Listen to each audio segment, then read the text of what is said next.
welcome back to Flock Talk. Today we are going to be starting a tiny bit of a new series going over common behavioral problems and how to solve them. To kick this off, we are going to be starting with one of the most frustrating behavioral problems to work with, and that is attention screaming. Attention screaming is exactly what it sounds like. It is a behavior in which a bird will exhibit any number of loud vocalizations in an attempt to get your attention back. This behavioral problem is particularly common in species with extremely high social needs, such as cockatoos and cockatiels. Many of these birds will scream for hours on end every time that you leave a room in order to get your attention and affection back towards them. Before we tackle how to actually solve attention screaming, we need to understand why it happens. Understanding the root of a behavior, the things that could potentially be reinforcing it, are extremely beneficial for us in order to understand how we can stop it in the future. There can be any number of reasons why a parrot is screaming whenever you leave the room.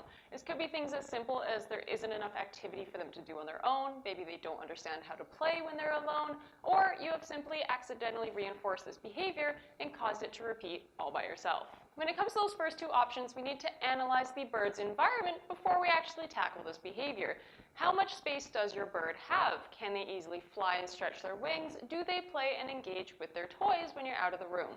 If the answer is they've got a pretty small space, or they don't have a lot of toys, or they don't really know how to play with them, that's going to be the root of your problem right there. It doesn't really matter if you stop your bird from screaming. If your bird is sitting in their cage, not engaging, not having fun by themselves, the behavior is either going to keep cropping back up, or the bird is generally just going to become very depressed, and you're going to have other problems arising, such as plucking behaviors. So before we get started, make sure to change up your bird's environment and encourage them to play. If your bird is capable of keeping themselves engaged and excited when you're not around, that is going to make this a whole lot easier for you to help stop this behavior. If you have a bird that is not particularly interested in toys, even though you have tried 1,001 different types of toys, I highly encourage you to try out things such as foraging. Foraging is a very natural behavior for every parrot species. They like to scavenge the floor, they like to dig through plants, they like to pick at toys and find where food might be hiding.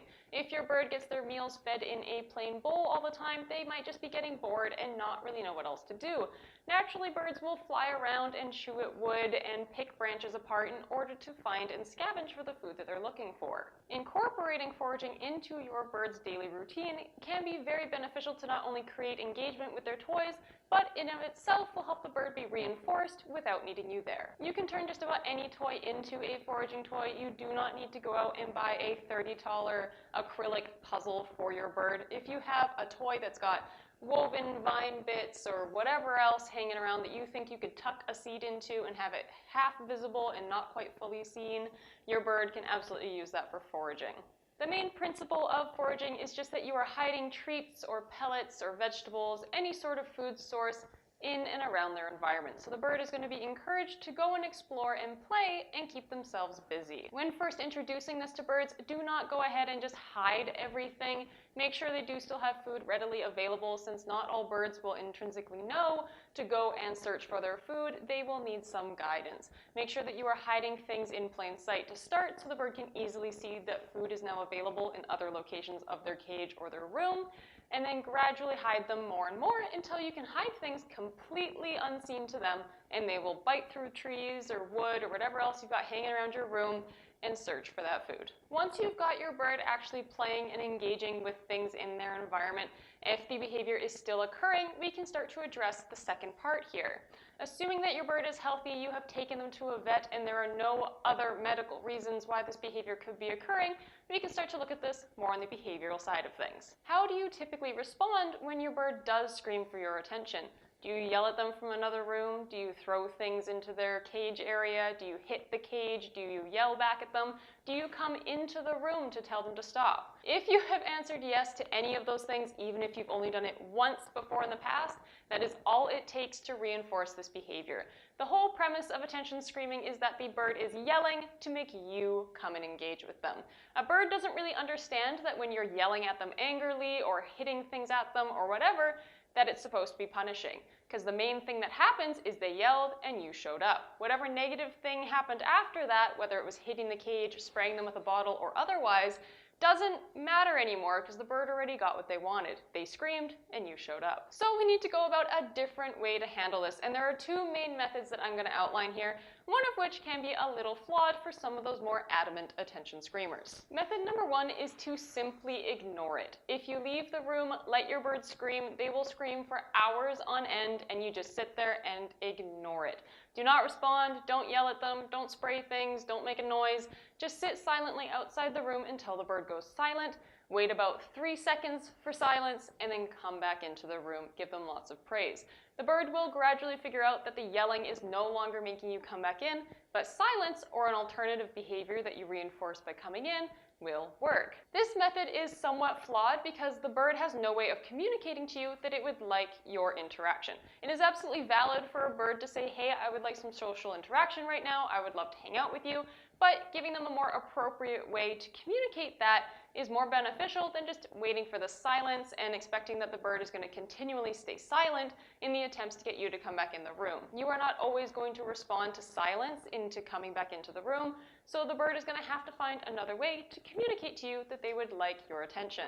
That first method can also be extremely difficult because you are sitting and waiting for hours. And unfortunately, when it comes to extinguishing bad behaviors that we do not want anymore, there is this lovely, terrible thing called an extinction burst, which is basically when a behavior has been so under-reinforced for so long, the bird or animal that we're working with here will have one last heartfelt swoop of giving it their all, where the behavior will get 10 times worse. They will throw everything they have into it. They're going to scream louder and longer than they ever have before in an attempt to make it work.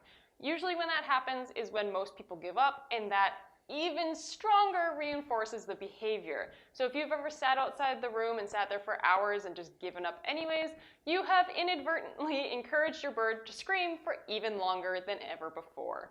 So sitting and waiting it out isn't always the most beneficial way to do this. Although it can absolutely work, it is extremely mentally exhausting for you and is very, very loud for your neighbors. So for birds who have been screaming for years on end, who get super, super loud, have been passed from home to home, and you have no idea what reinforcement history they have with this behavior, the first method may not be the best for you. The second main method is to reinforce before the behavior is actually able to occur. So the issue with the first method is that it completely revolves on the bird making mistakes. The bird has to do the behavior you do not want them doing, which causes them to repeat that behavior multiple times, ingrain it in their systems, get reinforced for it, and have the behavior continually repeat. That's all ingraining the behavior that you do not want in their heads and can make it a lot harder to get rid of than if we were to just reinforce them for something totally different without any errors. This method of errorless learning tends to be more effective for birds that really have this stuck in their heads. They will scream for hours, or you just don't have the time and patience to sit there listening to screaming, or you're going to get kicked out of your apartment if they scream for 6 hours trying to get that method to work. So how would errorless learning work in this situation? Well, what you're going to do is you're either going to train an alternative behavior, such as saying a different word, squawking in a lower tone, or ringing a bell, pushing a button, whatever you choose. You can also choose absolute silence as an alternative behavior for the bird to be doing, but do remember that whatever behavior the bird is doing that you are trying to reinforce here does have to cause them to get that attention. So if you're choosing silence, you need to make sure that you're capable of remembering that when your bird is quiet, they want you to go back in. It isn't necessarily the best choice to make because you're not going to come and check in on your bird every single time that it's quiet. You will, however, be able to come in and check on your bird every time it rings a certain bell, presses a certain button, or says a certain word. Those are things you can hear from another room and be able to respond to. So whatever you choose for your bird, it has to be something you are reliably going to come in and give them that attention for. So for this example, I'm going to use ringing a bell because it's a very easy one to train and it's a very consistent thing that you can say, ringing the bell means you get my affection. Plain, simple, clear-cut, basic, easy to use. How you would put this into practice with attention screaming and errorless learning is you would put the bird in the cage, encourage them to ring the bell, and immediately open the door, give them love and affection.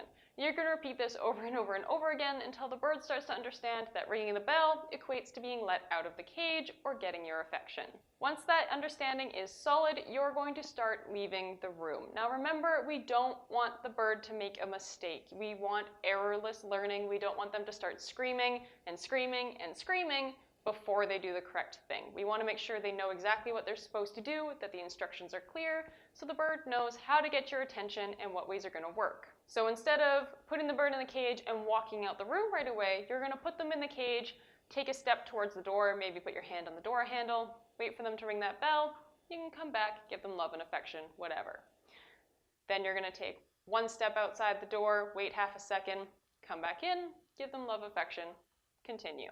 You will do this over and over and over again until you're able to stay outside the room for longer durations of time before the bird rings the bell and gets your attention.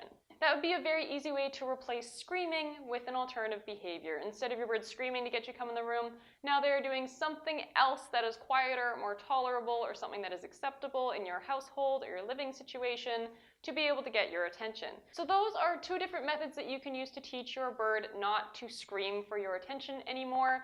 Do remember that if your bird is still incessantly trying to get your attention, whether it be through ringing the bell or otherwise, there is something wrong. Your bird should not be asking for your attention that excessively to the point where that's what they're doing anytime you leave. If your bird has that unhealthy of an attachment, you need to reevaluate their living situation. Either the bird is extremely lonely and does require another flock member, or you need to spend some time teaching your bird how to play. Both of those things, building that confidence and teaching them that you leaving the room can be beneficial and fun for them, are incredibly important. Attention screaming is not a very simple, basic thing that only has one root answer. While there are methods and alternatives to teach birds to do other things to get your attention, you do need to remember that that attention screaming stems from somewhere, whether that be insecurity, the lack of confidence, lack of social skills, or lack of capacity to keep themselves entertained.